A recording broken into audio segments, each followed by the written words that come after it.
trabalha na revista DBO há 18 anos. Seja bem-vindo ao Café com Quê. Hoje nós iremos conversar com o jornalista Moacir de Souza. Olá, Moacir. Olá, tudo bem, Carol? Seja bem-vindo ao nosso programa. Obrigado. Já são 18 anos trabalhando na revista DBO. Como é que você começou a praticar o jornalismo rural? Comecei, depois que eu me formei, eu trabalhei um tempo como estagiário e iniciei a carreira como revisor no jornal Folha de São Paulo. E queria trabalhar como repórter, né? O jornalista recém-formado, ele quer ir para a reportagem, quer fazer matérias. Eu estava esperando uma oportunidade de conseguir essa função como repórter. E estava cobrindo férias na editoria de economia do jornal Estado de São Paulo, quando recebi o convite de um amigo para fazer algumas matérias, e depois isso se transformou num trabalho fixo na revista Balde Branco, que é uma revista ligada a cooperativas de laticínios, né, de São Paulo. Comecei aí então a minha história na área rural. Fiquei nessa revista 6 anos. Depois eu passei para a revista DBO como editor. Então, se somar os 18 da DBO com 6 de Balde Branco, são 24 anos já, né? 24 anos de jornalismo rural. De onde veio esse interesse por essa área? Além de querer ser repórter, né, trabalhar com reportagem, eu sempre me atraiu muito o campo, né, a área rural. Apesar de não ter familiares assim, com fazenda, com essas coisas, mas eu tinha muito interesse em conhecer mais, né? Era como se estivesse faltando alguma coisa para mim em termos de conhecimento, né, de viajar. Também viajar é uma coisa bastante bacana, né? O jornalista também quer viajar, quer conhecer coisas novas, quer conhecer outras realidades, né? Então eu associei essas duas coisas, conhecer mais a área rural e poder viajar, conhecer. E aí deu certo, fui ficando e estou até hoje. O jornalismo rural se adequou à preservação ambiental. Como é que você vê essa transformação? São demandas, né? São movimentos que começam na área urbana e vão crescendo, né? Evidentemente a sociedade é formada por todo mundo, né? Por pessoas que estão no campo, pessoas que estão nas cidades. Como as cidades têm uma maior concentração de pessoas, as indústrias estão mais concentradas nessas cidades, o poder de pressão é maior, né? Muitas vezes esses movimentos que são gerados ali repercutem e começam a ser exigências, né, das pessoas em termos de ações dos outros segmentos. Então esse é um exemplo, né, na área rural, a preservação do meio ambiente. E essa pressão não é só no Brasil, grande parte do mundo, ela foi aumentando, as pessoas se preocupando com preservação, e isso chegou ao meio rural com coberturas, né, discussões sobre preservação, sobre desmatamento. E a gente, na revista, tivemos um exemplo disso no ano passado. A gente fez uma matéria grande, uma reportagem de capa, falando da participação da pecuária no desflorestamento da Amazônia, né?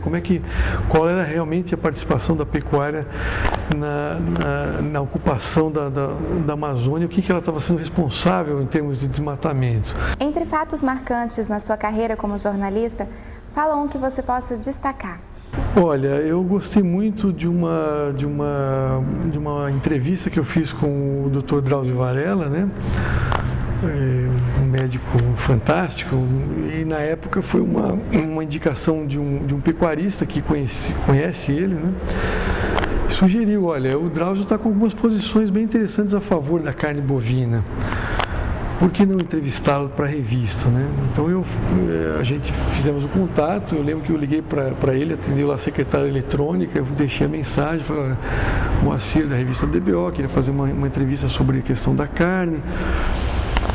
E desliguei o telefone, falei, capaz até dele não retornar a ligação, mas ele retornou, eu não lembro se foi no mesmo dia, mas logo em seguida ele retornou, marcamos o horário, eu fui lá fazer a entrevista, preparei as perguntas, né, e assim, o curioso é que eu já estava essa entrevista foi, se não me engano, em 2001, 2002. Mas eu já tinha bastante tempo de experiência na área, já com 15 anos de jornalismo, mas me senti como se fosse um foca ali, entrevistando ele. Fiquei um pouco nervoso, mas as perguntas saíram. Em uma das matérias que você fez, você recebeu menção honrosa. Sobre que tratava essa matéria? Eu fiz uma matéria sobre crédito rural no cooperativismo. Quer dizer, na época as cooperativas de crédito estavam crescendo em termos de oferta de crédito para os seus associados. O pessoal estava preferindo utilizar esses recursos para poder movimentar a sua atividade, né? Comprar animais, comprar matrizes, no caso da pecuária, comprar sêmen para fazer inseminação, para melhorar a produtividade. E nessa reportagem eu mostrava que o segmento estava crescendo porque tinha algumas vantagens, cobrava taxas menores, né? Tinha algumas facilidades que faziam com que as pessoas, os associados, procurassem essas cooperativas para obter recursos para investir na atividade. E essa reportagem foi incluída num prêmio promovido pela OCESP, né, Organização das Cooperativas do Estado de São Paulo. Ficou classificada entre as 10 melhores reportagens. Então foi a menção honrosa que eu recebi. Como é que você enxerga o mercado de trabalho para o jornalismo rural hoje em dia? Olha, apesar da importância que a agropecuária, o agronegócio tem na economia brasileira, já teve momentos melhores. Eu acho que na 2003, 2002, 2003 até 2004 foi mais pujante, né? Tinha um movimento mais forte, o agronegócio estava um pouco mais fortalecido, não que ele não esteja mais, mas naquela época estava um pouco mais.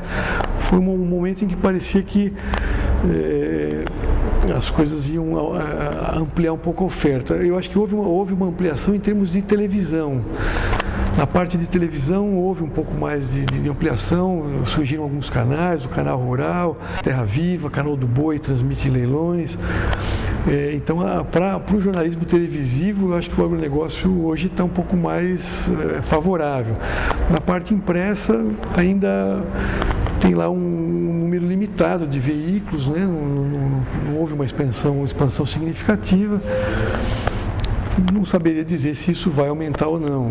Pode ser que sim, mas hoje ainda continua um mercado mais ou menos restrito. Alguma dica para aqueles que querem seguir a área do jornalismo rural? Ainda que o agronegócio tenha já muitos empresários rurais, né? Não é só o fazendeiro que herdou a propriedade do avô, do pai, que está lá há muitos anos. Tem também muitos empresários que entraram há pouco tempo na área, mas continua sendo uma área muito interessante. As pessoas são muito fáceis de lidar, são pessoas muito atenciosas, muito camaradas. As matérias de pecuária são muito interessantes, da criação dos animais. Eu acho uma área muito, muito interessante. Eu diria que para os estudantes que, como qualquer outra área, que se empenhem, que estudem, né, que tentem se aprofundar, que leiam bastante, que ampliem o conhecimento, que aprofundem mesmo o conhecimento daquilo que eles forem seguir. Se for na área de agricultura, na área de pecuária ou de agronegócio, o importante é realmente se empenhar bastante para aprender e fazer um trabalho sério. E para você, café com quê? Café com disposição, com energia, com vitalidade, com seriedade para fazer um bom trabalho. Muito obrigada pela sua entrevista. Obrigado a você, Carol, pela oportunidade. Continue mandando suas dúvidas, sugestões ou críticas para o nosso e-mail tvfacop@unoeste.br. Até o próximo programa e tchau!